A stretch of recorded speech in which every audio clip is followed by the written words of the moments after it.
Vibrant, energetic, fun, and ever so stylish. These are just a few words that can be used to describe the show-stopping African on-air personality, Toke Makinwa.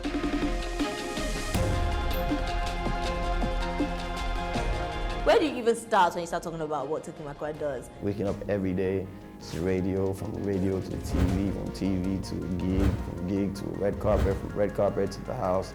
Sometimes no sleep, TV, filming, whatever, whatnot. With her contagious energy, trend-setting style, and continuously rising career, it's no wonder that the continent cannot stop waiting for her next move.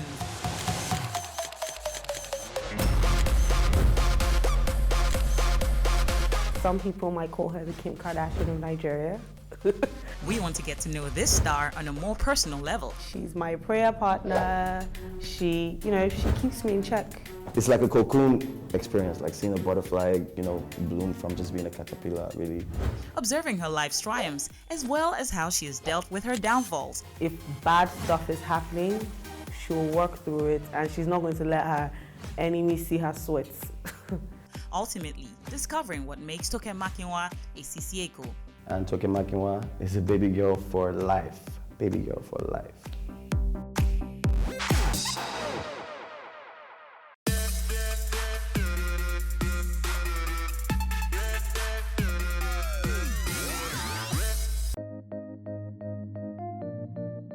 On the 3rd of November 1984, Caleb Ife Mayowa Makinwa and Modupe Monica Makinwa gave birth to a beautiful baby girl in Lagos State, Nigeria.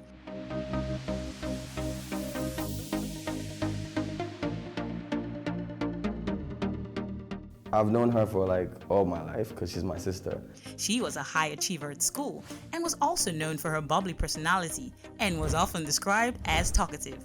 Father Lord bless Shegun. Shegun must make money. Shegun must have this business. Who told you Shegun is your husband? Yeah, she's very playful. She likes to laugh at herself.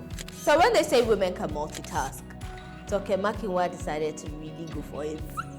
it used to be really crazy, like back then, like as a kid, naughty. And then she was notorious. Every time she wants to cry, she cries with one eye. Devastatingly, at the age of just 8 years old, Toke Makinwa lost both her parents to a fire in a family home in Abuja. This drastically changed her life, rendering her an orphan at such a young age and forcing her to move her life to Lagos to live with her auntie. Her parents died at a very early age. I literally just saw her break down in tears, and that really got me. Nevertheless, this trauma did not stop Toke Makinwa from finding success in her talents. While she was busy chasing her career, definitely living with my aunt, a lot of times she would sneak out, going to like cover events or just be there on the red carpet, take pictures, or just be out, in general. And I always have to like cover up and be like, yeah, she's somewhere, she's praying, she's doing something. However, before finding her calling as a media personality, Toke went on to attend the University of Lagos, where she admittedly was not the best student at first, before she was given the chance to turn things around, spending 6 years in university instead of the expected 4 years. Toke finally graduated with a lower second-class degree and went on to serve as a youth corper. We went through the whole NYC, Iyanokpaja, adventure, together. It was fun to have like a partner in crime that we could plan our escape from Iyanokpaja every day and go home together and recount all the crazy stories of things that we experienced during the day. Always been the kid that wanted the spotlight, Toke went forth to achieve that in an almost non-existent industry at the time. After NYC, Toke was working at a bank. She hated her job. Right, and she was always talking about how she wanted to have her own TV show, she wanted to be in media, she was always going on auditions, and it was really interesting to watch for me because I come from a finance background and I didn't understand at the time someone saying that being a goal. I didn't understand that being a goal in Nigeria, you want to be on TV, do you want to be hungry? She always used to make videos. There was a time I remember where in the UK and she was like trying to do a video to be a VJ on MTV Base. This is way, MTV, not even MTV Base, MTV. This is way back, way back. Toke is the queen of endorsements. There's too many contracts, man. Contract max is way too much. She basically changed the game for her industry. Who do you think you sound like? Tupac, Kelly, that's what I'm into.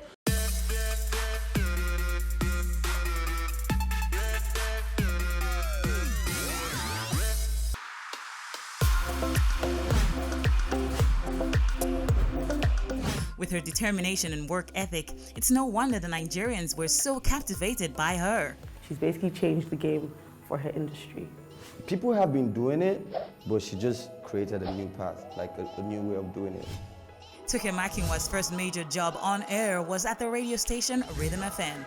It was clear that this was her calling, as she was fascinating to the public in a way that Africa had never seen before. The first time I saw Toke in the media sphere, I think, is when I started watching Moments on YouTube. Welcome to the show with my lady. Hey guys. Hi guys. The first time I saw Toke Makinwa was when she interviewed Biko. It was so professional. Who do you think you sound like? Tupac, Kelly, that's what I'm into. She was even singing his song. Come to my after party. Come to my after party. I was like, I like her. She soon became the #1 on-air personality to have hosting shows on radio and television. She isn't afraid of pushing the envelope when it comes to certain topics that society tells us should be universally accepted. And I really appreciated that about her, the depth, on top of obviously the style, the fashion, the glam. This Toke Makinwa girl is someone that's been like the media world and like the entertainment world and the fashion world. But the online spat seemed to do more for her career than damage it, as Toke has gone on to be nominated for many awards and won several of it. So Toke Makinwa has achieved a lot, but a lot of people would argue. So many, man. There's so many. I don't even think I can keep up. Toke is the queen of endorsements. There's too many contracts, man. Contract max is way too much. Toke Makinwa's career put her in the public light, and inevitably, people just wanted to see more. She's successfully created a brand that commands millions of naira easily. She's got a really high social media following, one of the highest with Twitter, Instagram, Facebook, all of it combined. So she's definitely a major influencer. Knowing exactly what the people want, Toke Makinwa has gathered a large social media following by showcasing her many looks. When you think she's done the most, she goes beyond that. I feel like that's how you know that Toke Makinwa has arrived, because she will show you that she has arrived. And she actually spends way more time in hair and makeup and getting dressed than she does at actual events. One of my favorite looks was when she did an interview in South Africa. She looked like something out of Frozen. She wore this beautiful gown that was like light blue crystals kind of look like. She just looked breathtaking. Like, I was just blown away by that look. Toke's style is very important to her. It's very amazing, and I feel like it's evolved over a period of time. She's very fashion forward. She's very into, the whole glam look.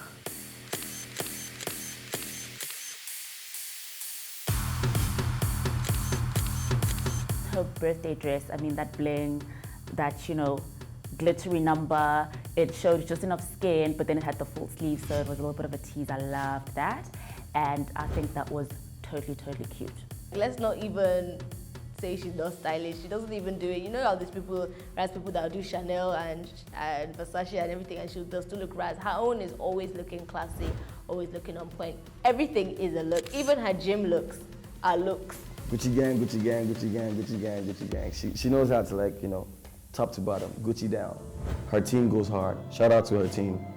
They go hard. She also showed us that she isn't just a pretty face in fancy heels. She also has a voice and something to say by taking her opinion to YouTube.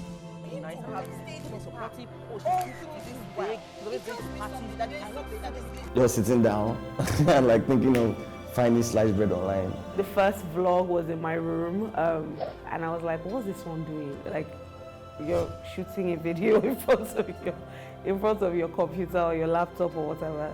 if you really listen to it, you'll see that she was being ironic in a lot of the videos.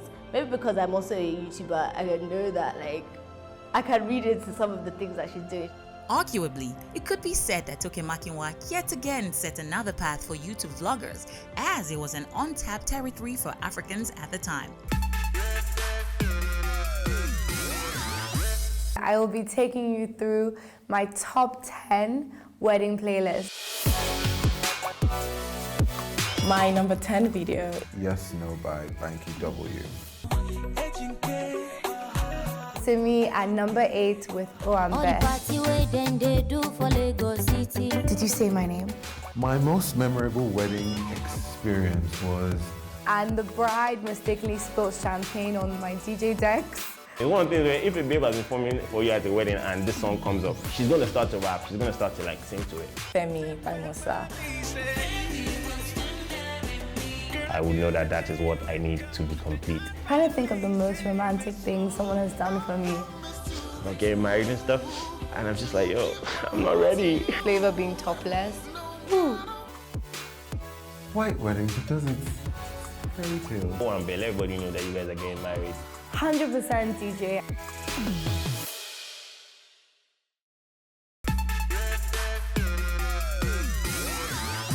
She's one of the first Nigerian YouTube bloggers, like homegrown Nigerian YouTube bloggers.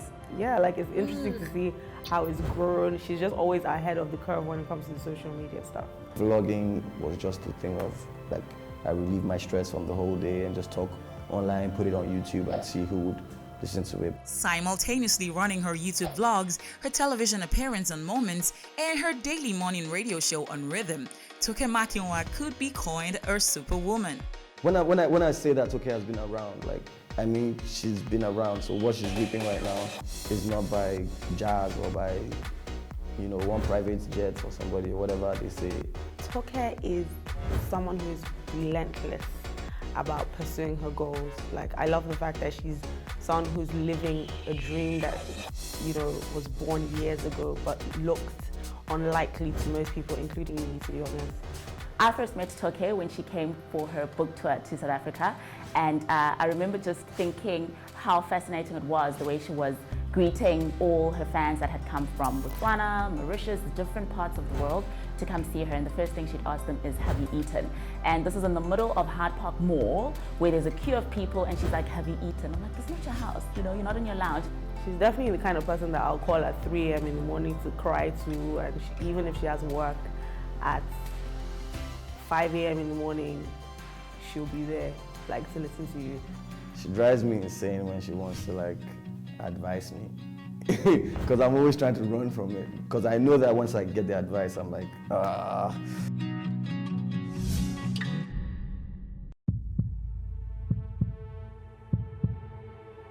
I just suffered how... The night, like, it all unraveled. Like, it was maybe 2 of us plus her sister that were with her. I literally just saw her break down in tears.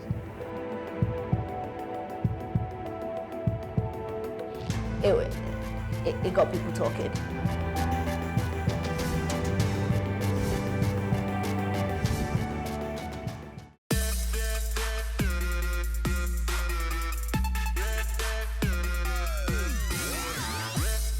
With her voice, opinions, and images circulating the media sphere, it came as a surprise that she was able to keep her wedding to Maje a secret. Toke and Maje's marriage lasted just 18 months. She had had enough of Maje's infidelities when the news of him impregnating another woman made its way into the public, forcing Toke to end the marriage.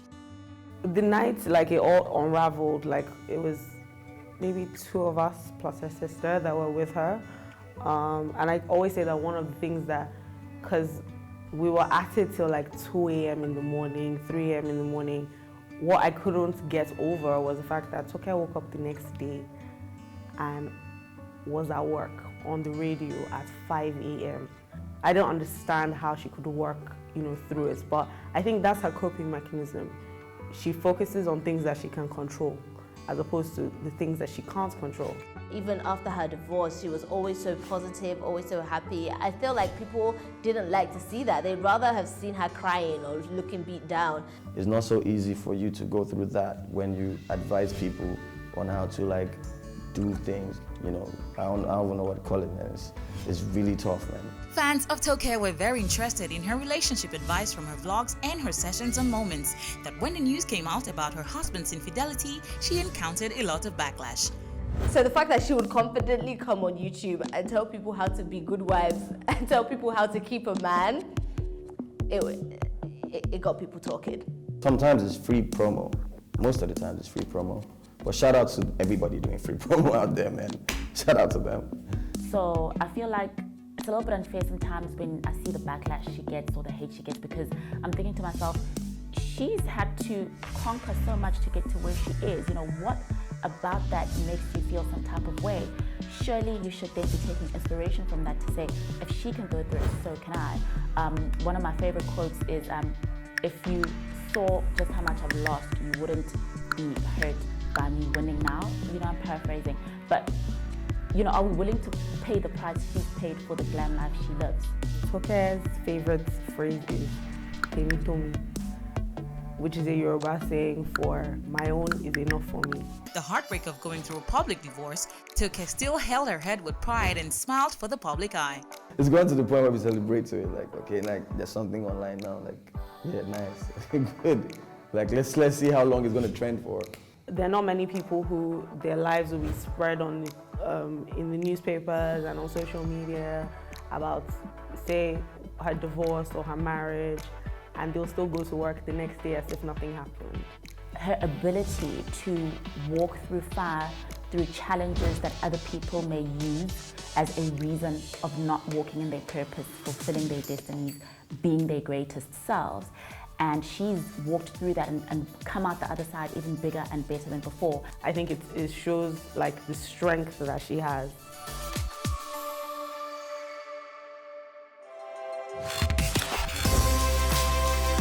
When she was doing her book tour, she was saying, I want to go to South Africa, I want to go to London, I want to go to America, I want to go. I'm like, who do you think you are? Like, this is Nigeria, you're just writing a book. Where I see Toke in the next couple of years, funny enough, is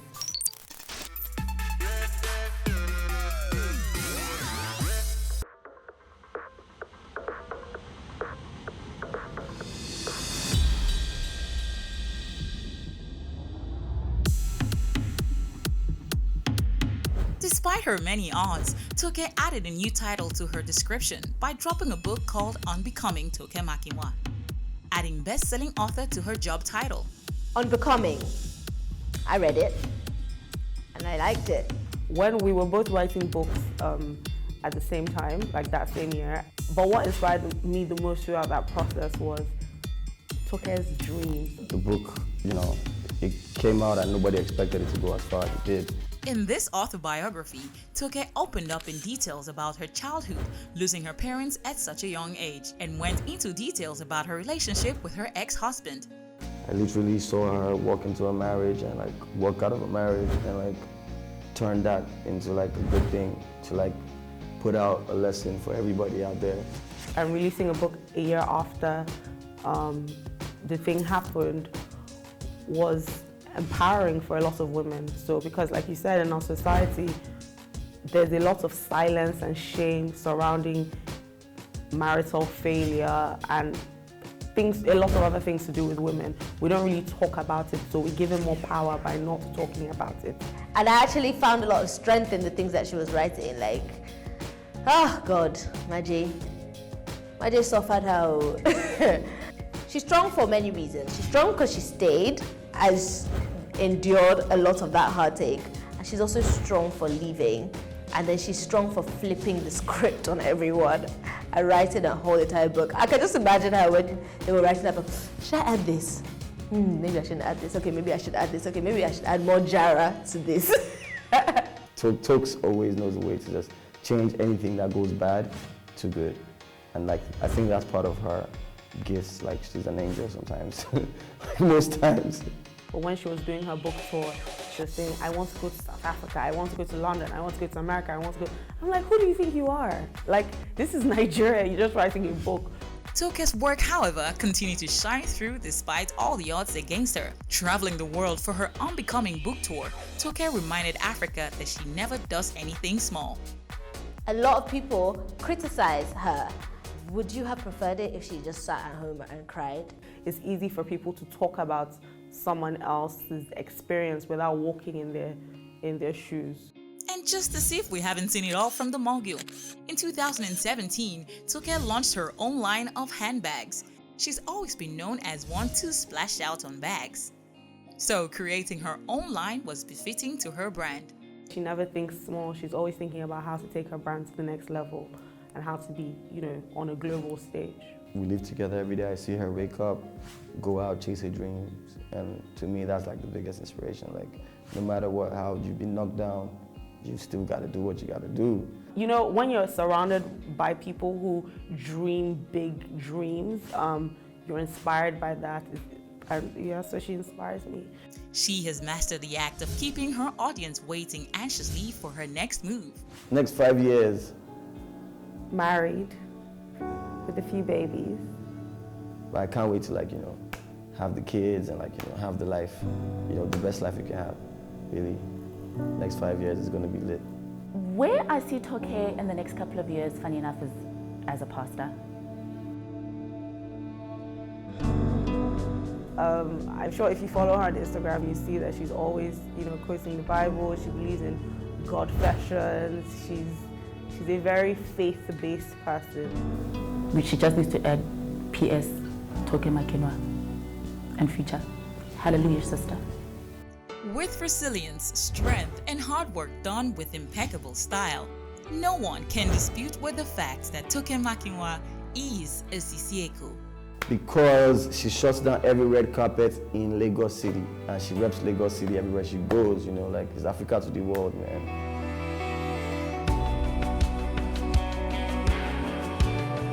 She literally walked through fire and came out on birds. She's popping. And she has packaged herself as the ultimate Sisi Eko.